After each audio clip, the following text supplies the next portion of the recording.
जब से ये पूरा जी आंदोलन चला है, जी जी जी फ्रॉम दैट बिल्कुल। Day I have been saying कि ये किसान नहीं है, ये एक साजिश है। आपने लेटेस्ट जो हेडलाइंस आपने ग्रैब की है वो इस बात पर है कि कल आपने ये जो भारत के खिलाफ अंतर्राष्ट्रीय साजिश हुई है, जो ग्लोबल सेलिब्रिटीज को लेके एक तरह से भारत को डिफेम करने की कोशिश हुई है, उस पर आपने खुलकर रिहाना जैसे लोग और ऐसे लोगों को और ऐसे राजनीतिक दल जो उनके साथ खड़े हैं उनकी आलोचना आपने की है। तो कंगना जी, पहला सवाल तो यह है कि इस पर आपने इतनी खुली तौर से एक पोजीशन क्यों ली? This big revelation which has come our way last night, कि डिफेम, आप बहुत ही एक पोलाइट वर्ड यूज कर रहे हैं इसके लिए कि भारत को डिफेम करने की साजिश है। आई थिंक भारत के ब्रूटली टुकड़े करने की साजिश है। और हमारे लिए ये तो आप शायद महाकाल की कृपा है कि हमारे लिए कि वो जो एक बच्ची है जिसका नाम है ग्रेटा थनबर्ग और समथिंग, जो कि एक एनवायरमेंटलिस्ट है, उसने गलती से, बिकॉज आई थिंक उनको कुछ कंडीशन है, ऑटिज्म या कुछ करके, उस कंडीशन के चलते या कुछ और बात थी, गलती उनसे हो गई। क्योंकि ये बहुत ही बड़े स्तर की एक अंतरराष्ट्रीय साजिश है। और मैंने अर्नव जी, मैंने सुबह सुबह आपसे क्योंकि बात करनी थी, तो वो सारा जो डॉक्यूमेंट है जो ग्रेटा जी ने रिलीज किया है, it is in my hands. और मैं जब से ये पूरा आंदोलन चला है, from that day I have been saying कि ये किसान नहीं है, ये एक साजिश है। और उस टाइम भी मैंने आई थिंक 6-7 ब्रांड्स थे, कुछ मैं 3-4 इंडोर्स भी कर रही थी, वो उन लोगों ने भी मुझे अल्टीमेटम भेजा कि आप किसानों को आतंकी मत कहिए। लेकिन आज जब ये प्रूफ मेरे हाथों में है, कम से कम 12 से 15 करोड़ के ब्रांड्स मैंने विद इन 1 महीने में लूज किए हैं। ऑब्वियसली इंडस्ट्री ने तो मुझे बॉयकॉट किया ही हुआ है, कम से कम नहीं तो चाहे वो 25-30 केसेस हों, हर दिन मुझ पे केसेस, हर दिन मुझ पे समन आ रहा है। लेकिन आज मेरे पास ये जो प्रूफ है, ये जो मेरे हाथों में है, और ये उस एनवायरमेंटलिस्ट ने, जो कि प्रो फार्मर्स प्रोटेस्ट, ये जो सो कॉल्ड फार्मर प्रोटेस्ट में, इसमें बताया जा रहा है कि ये पूरा पोएटिक जस्टिस करके एक जो इनको फंड्स दे रही है, इंटरनेशनल मूवमेंट है ये सारा, लंदन से लेके, ये बता रहे हैं आपको कि अपनी अपनी जगहों पे इस दिन इकट्ठे होना है। कहीं अक्टूबर सितंबर से ये पूरा जो टेररिस्टिक मूवमेंट है शुरू हुई है। और इसमें जो मेन फंडिंग है वो ये जो पोएटिक जस्टिस है, और ये जो पोएटिक जस्टिस का जो फाउंडर है वो कनाडा से है, लेकिन यहाँ इंडिया में धालीवाल करके जो बंदा इसको करता है, इसने देखिए क्या लिखा है 16 सितंबर 2020 को, I am a Khalistani, you might not know about me.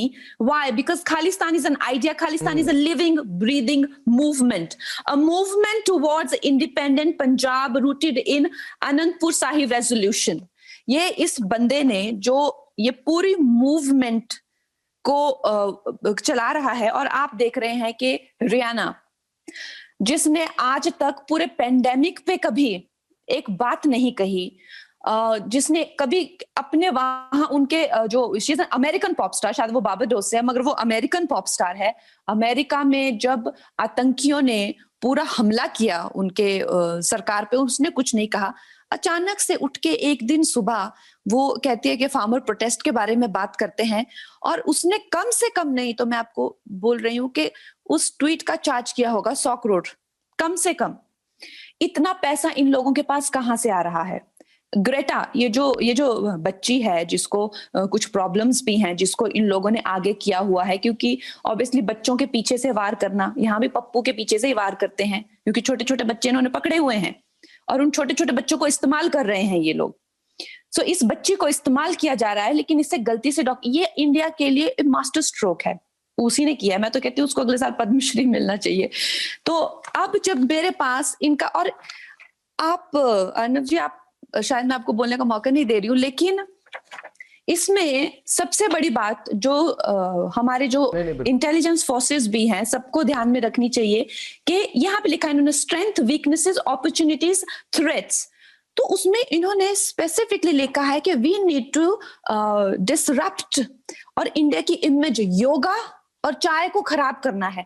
या तो ये कोड वर्ड हो सकते हैं, योगा और चाय, उनको खत्म करना है। हो सकता है प्राइम मिनिस्टर के लिए या किसी के लिए ये कोड वर्ड्स हैं। तो समझ नहीं आ रहा योगा से इनका क्या लेना देना है। ये जो कह रहे हैं कि हमको ये 3 लॉ पसंद नहीं है, एंड ऊपर से लिखा है थ्रेट्स के डोंट लुक ओवर्टली खालिस्तानी। ये ऐसा लिखा हुआ है यहाँ पे कि be Khalistani but don't look overtly Khalistani.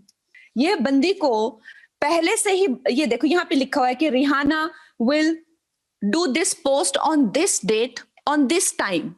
6 महीने पहले से जो तैयारी है, उसके बाद में पूरी इनको सजेशन दी हुई है कि कैसे एक ट्विटर वेव लानी है। 26 जनवरी को जो यहाँ पे आतंकी हमला हुआ उसका डेटा पूरा है यहाँ पे 26 जनवरी को, और लिखा हुआ है साथ में build international pressure on India.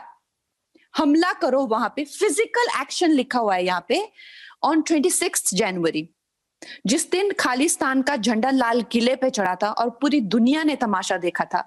और उससे पहले सुप्रीम कोर्ट ने इनको कहा था कि भाई इस लॉ को हम लोग थोड़ा डिले कर देते हैं, या आप इस पे इन्होंने बात करने से मना कर दिया था, इस पे बिल्कुल भी बात करने से मना कर दिया था। यहाँ पे इस बात को प्रूफ के साथ में है कि 26 जनवरी का हमला, ये आतंकी हमला अंतरराष्ट्रीय शक्तियों ने कराया है।